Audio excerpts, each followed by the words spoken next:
For 40 years, one nation carried a very specific kind of heartbreak, a curse so precise, so cruel, and so predictable that it earned its own name.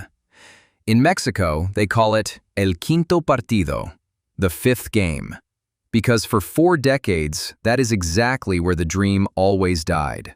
Mexico would qualify. Mexico would get out of the group, every single time, like clockwork. And then they would reach the knockout rounds and lose, again and again and again. 7 World Cups in a row, they walked up to the same door, and 7 times it was slammed in their faces at exactly the same stage. It stopped being bad luck and became something darker, a national trauma passed down through generations, a ghost that haunted an entire footballing country. And then, in the summer of 2026, on home soil, in the most iconic stadium in the Americas, Mexico finally killed it. This is the story of the curse of the fifth game and the night it died. To understand the pain, you have to understand the pattern. From 1994 onwards, Mexico were one of the most reliable teams on the planet at getting to a World Cup and escaping the group. In fact, across an astonishing 7 consecutive tournaments, only Mexico and mighty Brazil managed to reach the knockout stage every single time. That is elite-level consistency. But there was a catch, and it was a brutal one. Getting out of the group was Game 4, and the quarterfinal, the prize, the breakthrough, the place they were desperate to reach, that was the fifth game, El Quinto Partido. And Mexico could not get there. 7 straight trips to the last 16, 7 straight defeats. The most dependable qualifiers in the world had built themselves a glass ceiling, and no matter how hard they ran at it, they could not break through. It hadn't always been this way. Rewind to 1986, the last time Mexico hosted the World Cup, and they were flying. They reached the quarterfinal, the fabled fifth game, and went out only on penalties to West Germany. It was a golden summer. Manuel Negrete's spectacular scissor kick, one of the greatest goals the tournament has ever produced, a whole country roaring inside that same enormous stadium. That was the summit. That was the last time Mexico tasted that stage. And what nobody watching that day could have known was that it would be the last time for 40 years. From that moment on, the fifth game became a phantom, always just out of reach, taunting them every 4 years. And oh, the ways they found to lose. This wasn't a story of one bad night. It was a slow drip of the most exquisite heartbreak imaginable, decade after decade. In 1994, it was Bulgaria, beaten from the spot in an agonizing penalty shootout. In 2002 came the ultimate indignity, knocked out by their bitter rivals, the United States, a defeat Mexican fans still struggle to even say out loud. In 2006, it was Argentina, when Maximiliano Rodriguez chested down a cross and smashed an absurd, dipping volley into the top corner in extra time to end their dream. In 2018, having just stunned the reigning champions Germany in the group stage and sent the entire country into delirium, they ran straight into Brazil in the very next round and fell yet again. But nothing cut deeper than 2014 against the Netherlands. Mexico were leading. They were minutes away from the quarterfinal, minutes from finally breaking the curse. And then, deep in the game, Robben went down in the penalty box under the lightest of contact. The referee pointed to the spot. The Netherlands scored and knocked Mexico out at the death. And to this day, 3 words echo through Mexican football like a national howl of injustice. No era penal. It wasn't a penalty. A whole country, robbed at the exact moment of escape and sent home at the fifth game once more. Grown adults wept. Commentators screamed it. It became a meme, a t-shirt, a rallying cry, a scar. 3 words that summed up an entire nation's tortured relationship with the World Cup.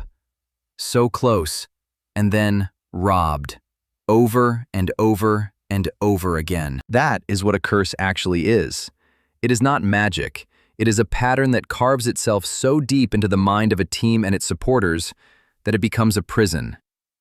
Every 4 years, Mexico would get to that knockout game, and you could feel it. The whole nation tensing up, bracing for the fall, half expecting the universe to find some new and creative way to break their hearts. The players felt the weight. The fans felt it more. El Quinto Partido stopped being a fixture and became a psychological monster, 40 years in the making. And here is the part that made it hurt even more. Mexico are not some small footballing nation stumbling into tournaments. They are one of the most passionate, most fanatical football countries on the entire planet, a permanent fixture at every World Cup, a team the whole world knows and respects. They were always good enough to be there, and never quite good enough, or never quite lucky enough, to go further. Forever the nearly men. Forever stuck on 4 games, which brings us to 2026. And this time, the stars aligned. Mexico were co-hosting the World Cup. And there they were, back at the Estadio Azteca, the same cathedral of football where the dream had last come true in 1986, with a knockout game in front of them and a nation holding its breath. Their opponents were Ecuador, a tough, well-drilled side. And in a moment that felt almost scripted, the football gods threw one last obstacle in the way. A huge storm rolled over the Azteca and delayed the kickoff for an hour. 40 years of waiting, and Mexico had to wait just a little bit longer. And then the skies cleared, and Mexico, for once, did not flinch. Midway through the first half, Julian Quinones picked the ball up and unleashed a thunderbolt, a stunning strike to give the hosts the lead and send the Azteca into raptures. And he wasn't done. Moments later, he turned provider, teeing up the veteran Raúl Jiménez to make it 2-0 before halftime. 2 goals, both inside the first 45 minutes, in the biggest knockout game the country had played in a generation. And this time, there was no collapse, no late Robben, no new twist of the knife. Mexico saw it out, won the game 2-0, and the curse, the 40-year, 7-tournament, soul-crushing curse of El Quinto Partido, was finally, mercifully, dead. Think about what that release must have felt like. 40 years of dread, of bracing for disaster, of that sick, familiar feeling every time a knockout game came around. All of it detonating at once into pure, disbelieving joy. Tens of thousands packed into the Azteca, millions more across the country, finally allowed to celebrate the one thing they had been denied for 4 straight decades. And there was a beautiful detail buried in it. The man who sealed it, Raúl Jiménez, was 35 years old, becoming the first player in his 30s ever to score a World Cup knockout goal for Mexico. A veteran who had lived the curse, who had carried the weight of it through his whole career, striking the blow that finally set his country free, in the stadium where it all began. You could not have written it better. It was Mexico's first World Cup knockout win in 40 years, 4 full decades of pain, lifted in a single storm-soaked night at the Azteca. So what happens now? Well, the dream doesn't stop there. Breaking the curse sent Mexico marching onwards, with the 5th game, a genuine shot at the quarterfinal and beyond, finally, tangibly, in front of them. Next up, a heavyweight. A meeting with England, back at the Azteca, with a proper quarter-final place on the line, and a nation that suddenly, for the first time in 40 years, dares to dream a little bigger. From the quarter-finals onwards, the World Cup moves north to the United States. But for now, Mexico get to chase history in their own cathedral, in front of their own people. The ghost that had haunted them since 1986 has been exorcised. Whatever comes next, they have already done the one thing that generations of Mexican teams could not. Because that is the strange, beautiful thing about a curse in football. It isn't real.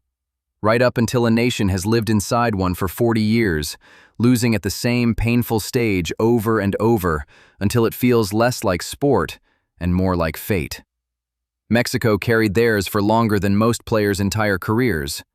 They carried it through Robben's dive, through Maxi's volley, through 7 consecutive heartbreaks. And then, On one stormy night at the Estadio Azteca, with the whole country watching through their fingers, they finally, calmly, set it down. El Quinto Partido is no longer a ghost. It's just a memory now. And Mexico, at long last, are free.